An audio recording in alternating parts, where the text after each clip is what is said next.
Hello, good evening to all the viewers. I'm Pratikshya Paudel, host of this program named Swopnil Creative Talk. Today we have invited poet Pankhuri Sinha as our guest for the interview. Poet Pankhuri Sinha is a bilingual poet and story writer from the India. Until now, she has published two books of poems in English language named Prison Talkies and Dear Sujana. She has also published two collections of stories in Hindi named Koi Vedin and Kissa E Kohinoor. Besides this, she is planning to publish two books of stories very soon. Talking about her poetic career, she has published five collections of poetry books and has won many prestigious national as well as international awards like the Girija Kumar Mathur Award for her Hindi poetry in 1995 when she was pursuing her study at bachelor level. Similarly, she has won Chitra Kumar Sailesh Matiyani Award for her first collection of stories in 2007. Ms. Sinha also won the Special Jury Award in the Premio Besio International Poetry Contest in Italy on January 2021 and Gold Approach for Poetry in Mother Tongue in 2021, Italy on 3rd June. Her writings are mostly based on gender equality and environment. Ms. Sinha also won Sahitya Excellence in Literature Award in Bangladesh on the 30th of April 2021. We are very happy, Pankhuri Sinhaji, you are here. Warm welcome to the program. Thank you so much. I am very honored to be here. It's so nice to meet with you. Thank you. How are you, Ms. Sinha? I am good. I am really good. How are you? I am good too. So let me start by asking you that you have composed many poems as well as stories based on gender equality and environment. Can you tell us how did you get inspired to create such wonderful poems as well as stories on the basis of gender equality and environment? Right.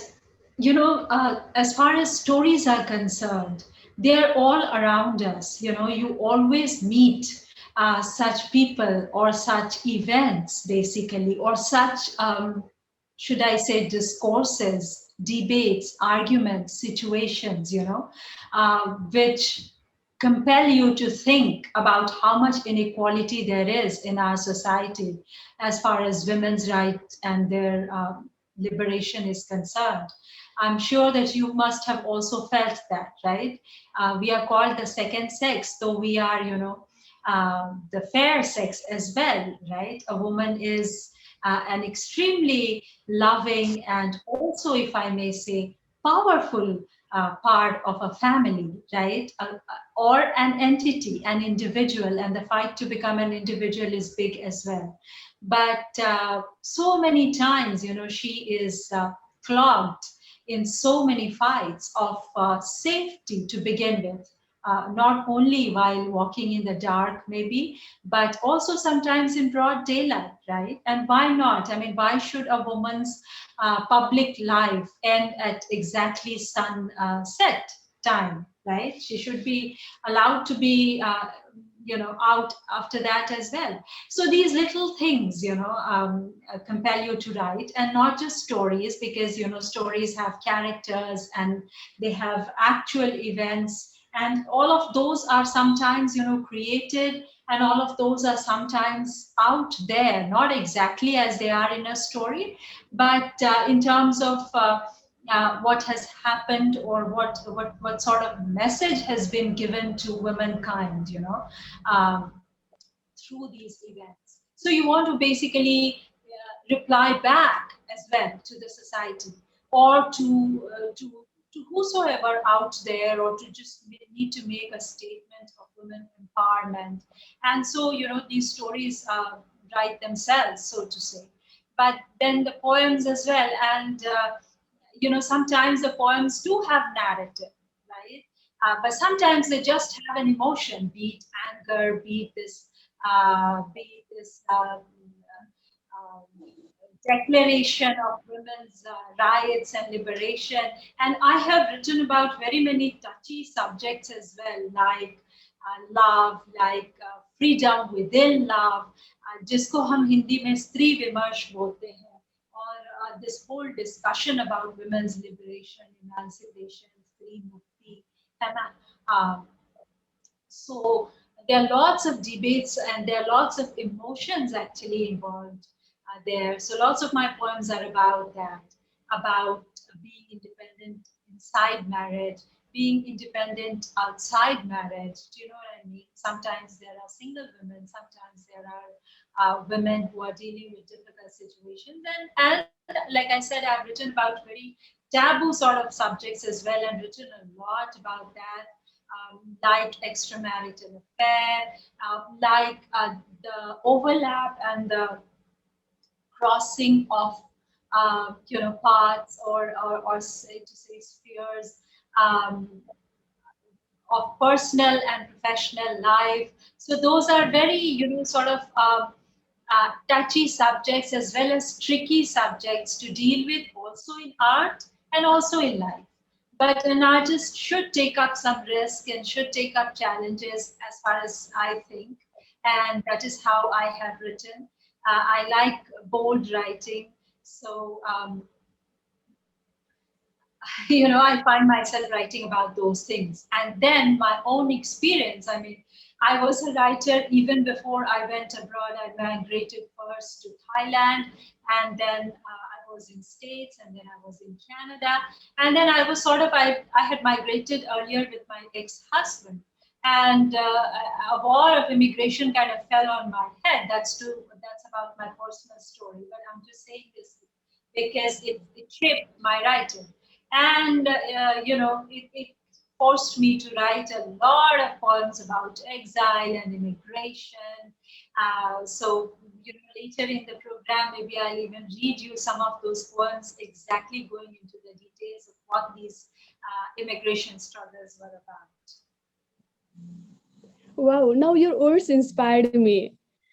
Uh, you have Thank you have participated in lots of international literary programs and have good exposure with poets from other nations in the world too. So, do you think these kinds of international literary program can uplift and strengthen diplomacy of any two nations, or is it just a normal medium to present one's talent and has nothing to do with strengthening or weakening of diplomacy of any two nations? Well, that's a very nice question. You know what? I would say that yes, I have a positive view of these programs. It's first of all, it's good to participate in them because it kind of challenges you and inspires you in a brand new way. Do you know what I mean? There are poems that you write even on a routine basis or a daily basis. If I mean, don't take it literally. What I mean is, one writes on a regular basis, right?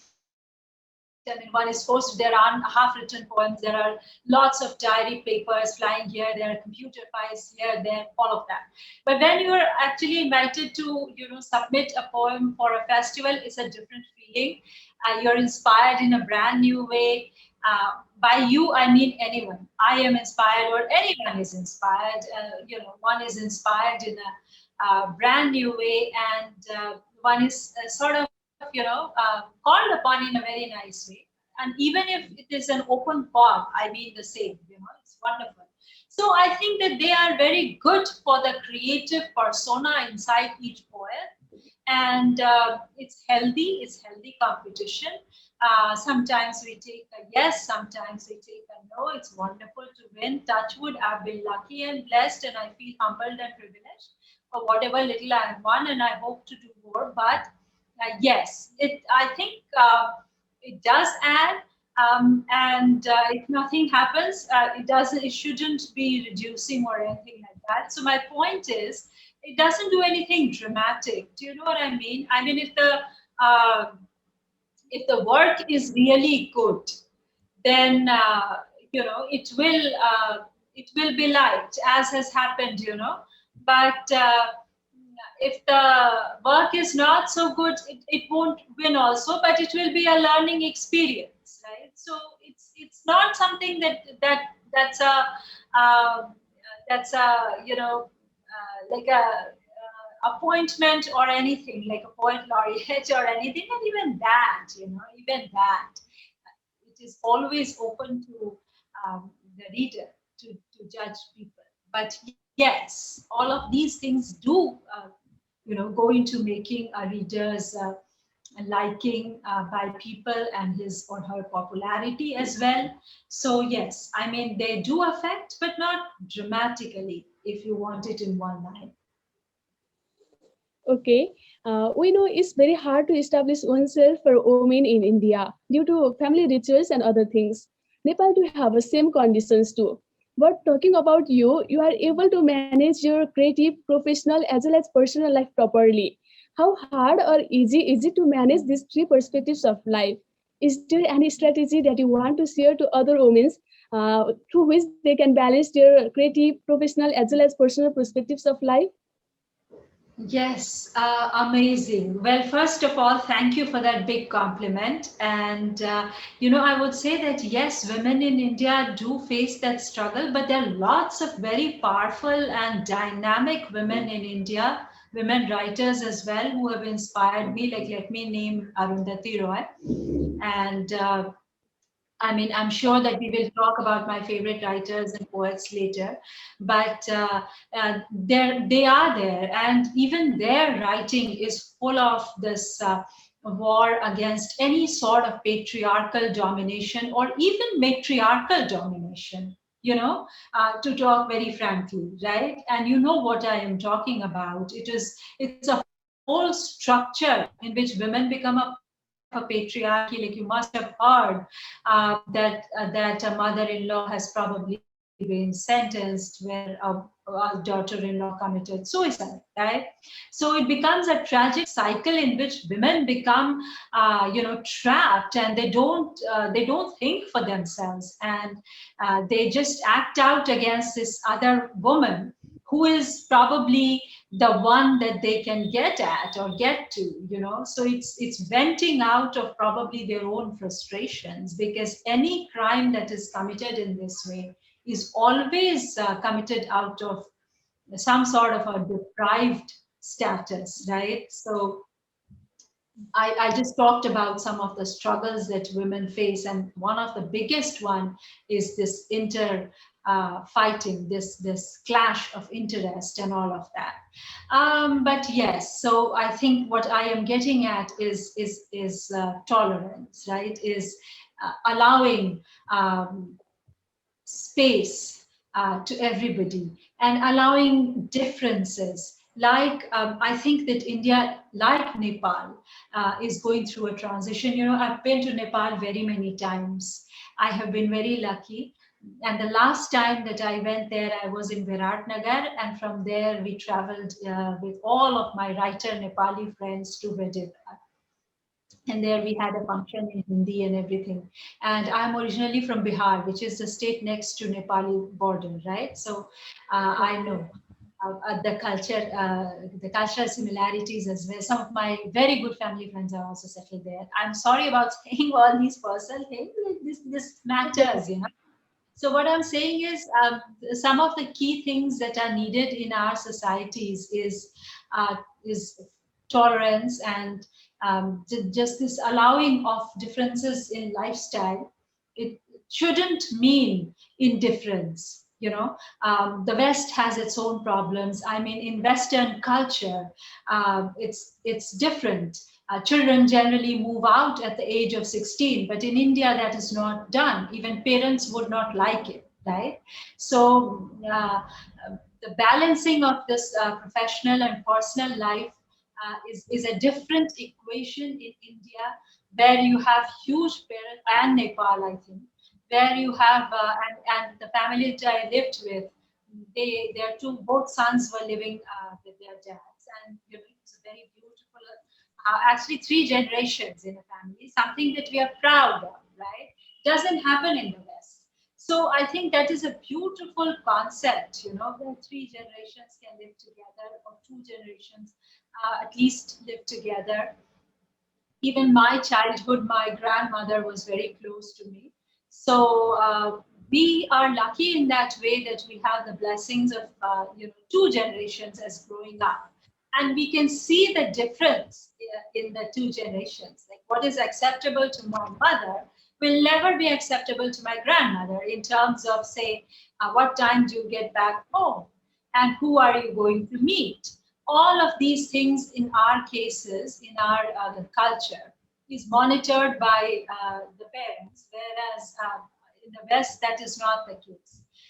So I think I'm talking about a lot of basically familiar structures, and you are asking me how to balance lots of things. So I'll tell you, like I said earlier, I am right now single. I'm divorced and basically looking for somebody to settle down with. That's different.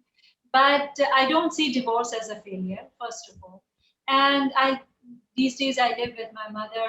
I'm back from Canada, in 2014, and I lost my dad. So now I'm only left with my mother. I live with her, and there are those moments sometimes with my even with my late night routine. Sometimes with other things that she doesn't understand. She's not even on WhatsApp. She doesn't understand anything that happens in this online world. But she knows that it exists. I mean, she was a professor of Indian literature, and she taught in a college, and she knows, I mean, she reads all the magazines way more than I do. So she knows that there is a big world out there. But what I'm saying is that there are these generational gaps, and I know that there are other people as well who are not, all the time there, but they do read, say, newspapers or other things. So there is a generational gap. For us, it is unimaginable that we would be devoid of internet today and be asked just to read newspapers and magazines and books. Probably we will not be able to go back to that time now.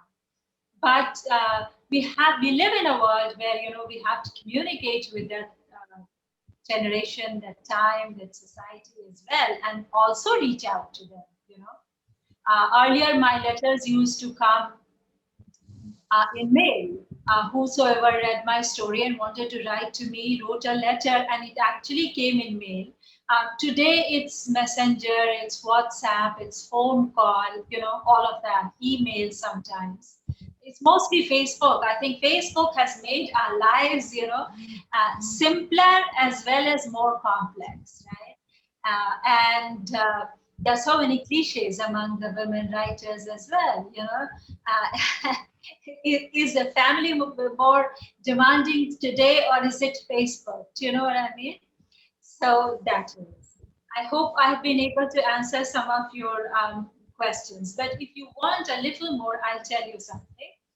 I had a little bit of just a little bit, not taking too much time. I had a love marriage, and that too outside of my community and outside of my caste, and even outside of my language. My mother tongue. Like my native language is not really Hindi, but I would say Hindi. Because it's a dialect that is from Bihar, and basically it mixes with Hindi, but I would say Hindi because maybe I spoke the dialect when I was 2 or 3 or something, and then so my language at home now is Hindi with my mother, which was Hindi with my dad as well. So what I'm saying is, so I was married in a family which was where the language spoken was something else, but I understood it almost completely. So, anyways, to cut it short, so this guy was really very happy with my literary career and everything, and was very supportive. There were other issues, but there are lots of people for whom taking out time for literature could be a problem. And I don't know, how he would have taken, a lot of my rebellious writings. That's a difficult question to answer. Maybe I will be able to answer that again better. That's just adding a twist to your question. Thank you, ma'am, for your good answer. You are a reputed national poet and writer of India. What do you think India should do to uplift and encourage the writers in India?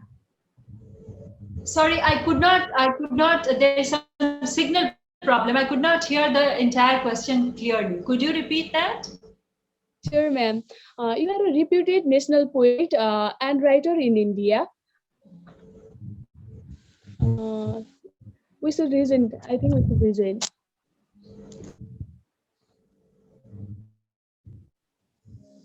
Yes. And what was the second part? I will continue. I will continue my question. You are a reputed national poet and writer of India. What do you think India should do to uplift and encourage the writers in India? Yes, that's a very nice question. First of all, I mean, I thank you for that. I don't know if I am a national poet, sort of like that or not. But if you think that I represent a country like that, that is very nice and kind of you. Thank you so much for that. I'll accept it. And someday I hope, in some ways I can really stand true to that. But Indian needs to do a lot to support its artist community and particularly writers. I would congratulate you on that question because that's a very good one. We have very many awards, the Padma Shri and the Padma, and though they are the top level, and not everybody gets there. That's a different thing. But what I'm saying is that in the for the young people at the grassroots, let's just say that at the grassroots and in the beginning, and throughout that time when young writers are, trying to reach their audience in so many ways. There are magazines in Hindi, lots of them. Some now there are more in English as well. When I was studying in my bachelor's, I couldn't even find a magazine in English. These days I am able to do that, and some of them are really very nice. I would particularly like to name one from Kerala. I don't know if there is if I'm pronouncing the name right, but I think it's Literary Review or something close to that. And Shejal Anthruji is the editor. Also, there are other magazines that have been published very many times in Inside Journal and so on and so forth. And there's so many people, so many poets taking out anthologies. This is about my scenario now. But artists and writers particularly, I would say, need more support because I think that with the invention of television, cinema, music, and you name it, I mean, Netflix and whatnot, I think that books have taken, a backseat in our habits and in our lives. I don't know, I mean, books do sell. Yes, it's a very glamorous world and book fairs are beautiful. Corona has really, kind of kept us away from it, and I hope that we will successfully beat it and get there again. But not just in terms of organizing book fairs and all of that. The government should really, it really needs to step up its support for writers, because it needs to have stronger libraries. I am very vocal about this. I feel very strongly and passionately about this. The libraries in this country are really not as good as the first world. This goes without saying. I mean, I'm sorry about putting it so bluntly. But that's what I want to say. So let me just go ahead and say that if they do it, it will be a wonderful situation for writers. We're not just like, let's say, there is a library, a public library, technically speaking, in every single town of this country. There is a government scheme, and there is also a government scheme of funding those libraries. And I know that those libraries are funded and they never get to buy books. They don't really exist as places where you can just go ahead and sit and read, as nice as Starbucks. Do you know what I mean? But a public library in America or Canada is nicer than Starbucks. I mean, you feel like walking in there, you feel like opening the door, and you feel like sitting there and reading. Even in Starbucks, there are just so many books around that the business is to make books glamorous, right? And they do it very successfully. Somehow we are not being able to do it. For us, the biggest thing is our Bollywood and Bollywood stars. And I don't, hate them, or it's not like I don't like them. I mean, I've had my uh, share of favorite stars and heroes and musicians and songwriters, and everybody loves music. But what has happened with the youth as well as the elder people, that all of that and news, television news, to be a television anchor is such a glamorous thing in this country. To be a writer is not.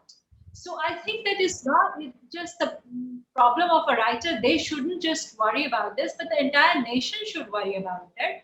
as to where their cultural standing is, because I mean, it's just amazing. So I hope you understand what I'm talking about, right? That Yeah. earlier, we were just so much in awe of the world of writing and writers like Manu Bhandari and Nasira Sharma and so many other people. If I start naming them, Mamta Kalia and so many other people. I just named three women writers who are novelists, also poets. Mamta ji is also a poet, and there's so many other names that I can name here. But we were so much Ravindra Kalia, Rajendra Yadav. They were editors, and we were so much in awe of them. And today, that world has, to an extent, I think, taken a backseat. It's still very popular among the writers. For us, it's a life that's different. But among, just like, let's say, in a campus fest, a Bollywood star or a news anchor or a diplomat or a cricketer has a taller standing than a writer. And I think that a culture, if this is happening, should really pause and stop as to what can it do, to think otherwise. I think that government has to really interfere, as well as the entire public culture, the public sphere, and the making of it. The way the towns are designed and programmed, and the way the public sphere is made to look, I think it has to be reshaped for the world of writing to look more beautiful. Okay. Now we are coming to the end of the program. Do you want to give any message to our viewers from your sides? Yes, absolutely. Well, first of all, read a lot. If you can't read a story, read a poem, read it aloud if you're falling asleep as well, because it's a different world. And I would also like to say that, having said so many things, I just talked about the challenges of writing, but oh my God, writing has so many powers, and it will survive and it will win over all of these cultural threats and invasion. Um, Books can take you to places. It's a cliche to say this, that nothing else can take you, not even a 3D film, because the ideas and the intellect that a book can give you, nothing else can.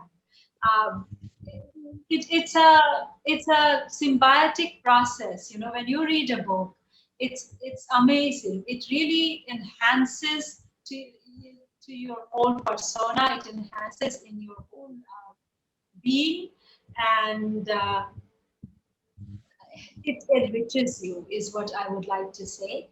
And also, it will make you feel better about so many things that trouble you around you.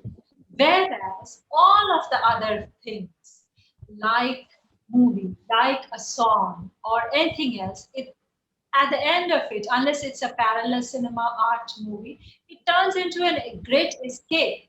It turns into an escape route, because it seems like, जैसे Bollywood में इतना मसाला डाल के movie बना देते हैं, and that's wonderful. It just makes you forget. There's a phrase called willing suspension of disbelief. Literature doesn't do that. I'm not talking about bestsellers here, but literature will address all of the things that trouble us in our lives, as well as things we're talking about. It could be a love poem. You could identify with it, you could relate to it, and it will really enhance your outlook towards love, the way you love your mom, the way you love your dad, um, you know, so many other things. The way you love your beloved, or your lover, or your son, or your daughter, or your brother, or your sister, right? So I think, make literature a part of your life, your family, your culture, your being, and you will be a nicer person. Thank you, ma'am. From the audience, do you have any questions to our ma'am? Audience? Say that again, please.